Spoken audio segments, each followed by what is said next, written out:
about 4 or 5 years. Okay. Oh, look at you. I see you. Hi, sweetie. So she said she's a semi-school horse. I said, what does that mean? She goes, well, I only have people on me that know what they're doing. I don't babysit everybody.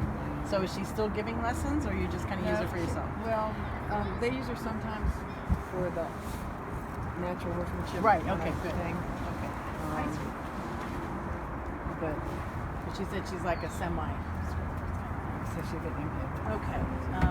So her horse mother was very hard on her. That's where she wanted to start. She said basically she was a bitch to me. She never let me get near anybody, and so by the time someone had to put a halter on her, it was a battle. So she usually comes up with this, or at least for a while, defensive posture is, what are you going to do to me? And why are you going to do it?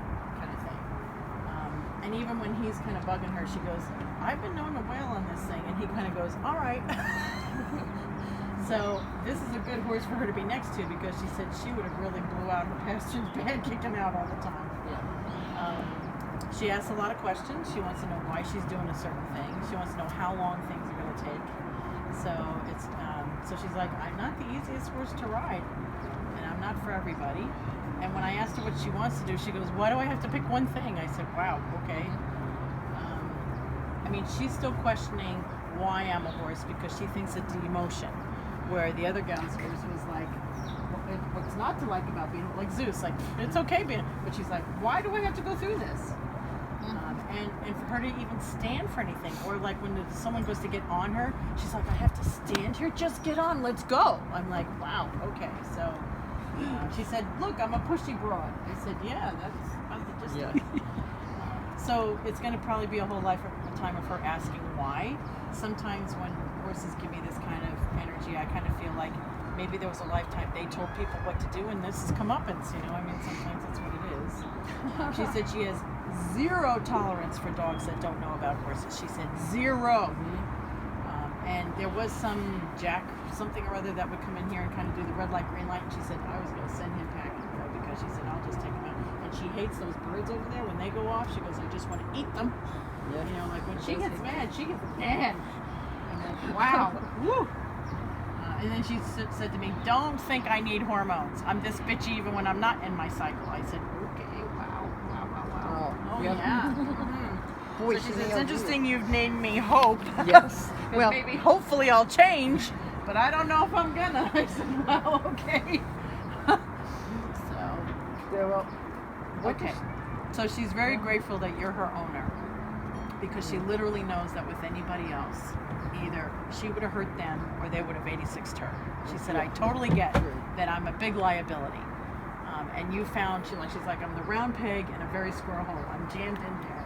At least I have a place to be. So when you decided to take her on, what plans did you have for her? What did you want to do? We did competitive trail riding. Okay. Until she blew her knee out. Oh, wow. So now we just go up and down the mountains. Okay. It's trail riding.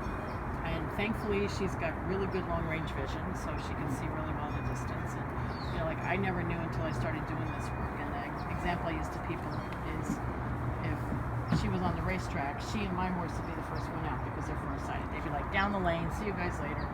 Then the next batch are like him, and then the last batch are the ones that are nearsighted that are like, run for your lives kind of thing, you know. Yeah. So the fact that she's a trail horse, or did do that, she said, I finally found something I was good at, because she said someone tried to make me into a show pen horse. I hated that. She said someone also wanted to ride me English under Western. I couldn't pick. I don't care. Then she showed me someone backing her into a box to do some roping. They tried that a couple of times. She goes, that didn't go very well, because if she doesn't want to do something, she's not going to do it. And try loading her in a trailer when she doesn't want to go, forget it. Yeah, she's like, So I asked her, because I know you guys had one fire that came close, and she said, I would have gotten in for that, because I'm no stupid idiot. I said, okay, well, that's good to know. Because, wow. Yeah. But she feels her job is to kind of keep an eye on this quad over here. Like keep all the horses here and watch people coming and going. And so she said, I kind of do the night shift so he can lay, back into the corner and take a nap and all that. She said, that's kind of my job. And when I asked her about her stifle, she said, it's as healed as it's going to be. So, and she's the first one today who's like, look, if God forbid something serious happens, if she colics or she can't get up, she's like, well, then you're not hauling me to to Somas or to Chino. She's like, that's ridiculous. She's like, let me loose. I'll go over, cross over, and I'll come back. I mean, she's like, put your money into the other ones. I'm just grateful that you've given me 3 hots and a cock. I mean, she's very clear about it. Because she's been a horse a couple other times, and there was a time where she said, look, I broke a leg, they shot me, I came back. I know I can do that. It's very practical when it comes to her about that. So. Okay. Does she hurt anywhere? She's very stoic. I never know when she. Yeah, I mean, there are times where both her hips bother her, but then it goes away. So if you're just doing glucosamine chondroitin, I think you can get by with that. And she said, but I will tell you if it's not obvious for any other reason about when you're supposed to let her go. She's like, look, if I'm down, obviously, but she said, I'm not going to suffer in silence for that. So, I mean, her horse mother was a really tough woman. And she said she didn't want to be pregnant, so I don't want to have a baby because I'm going to pass that on to a baby. And she's like, so I don't need that. But she's one of those highly evolved animals that is very aware that had she gone anywhere else, she probably wouldn't be here. Just wouldn't be here. So. She did come from a horse trader. Oh, did she? Yeah. Can I ask a question? Yeah. Sure. So she's really on the forehand a lot. She's really kind of almost down. I bet. And we work a lot on bringing her head up. Is there anything that will help her, or is that how she's built? I think that's kind of, I mean, she's not upset that you're doing that because she meant conceptually gets why you do it, but she said that's about as best as I can do. So, and she said you're way kinder than a couple other people that have been on her, you know. And at one point they had a very high port bit in her mouth. She goes, I hated that thing. And I see her starting to do a lot of head shaking and to try to avoid it. And so at least whatever bridle you have her in and whatever saddle you have on her back, she said she is okay with. So she's like, you can keep asking, and I'll keep giving what I can give you. That's all I can do. Is there anything we're not doing for her that she would like? No, I mean, she would be very, she would really let you know if there was something she didn't like. Yeah, that's. Can we help But her it's the want. with? Yeah, is there anything she wants? Months, yeah.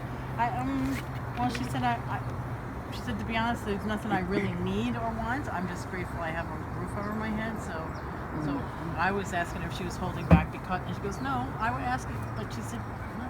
I said, what about treats? She goes, I get treats.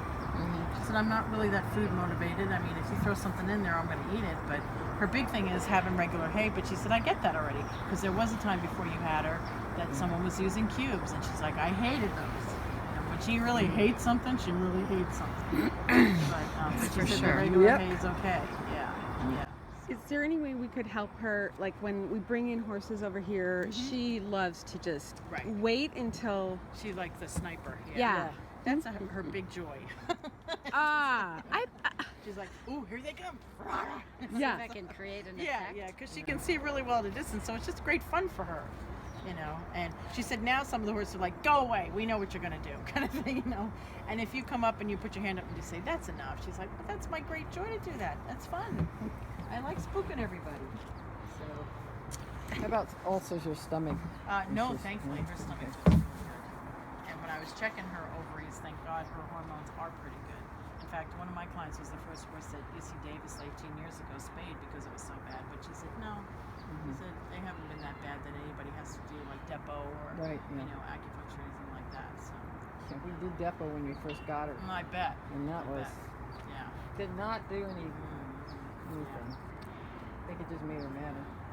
I mean, she's kind of like Archie Bunker. You know, it's just, you get by with what you get by with. And the people that she allows to be in her life, she respects. And not too many other people. So, All right, Hopi. going for a little All right, spin. well, thank you. Yeah.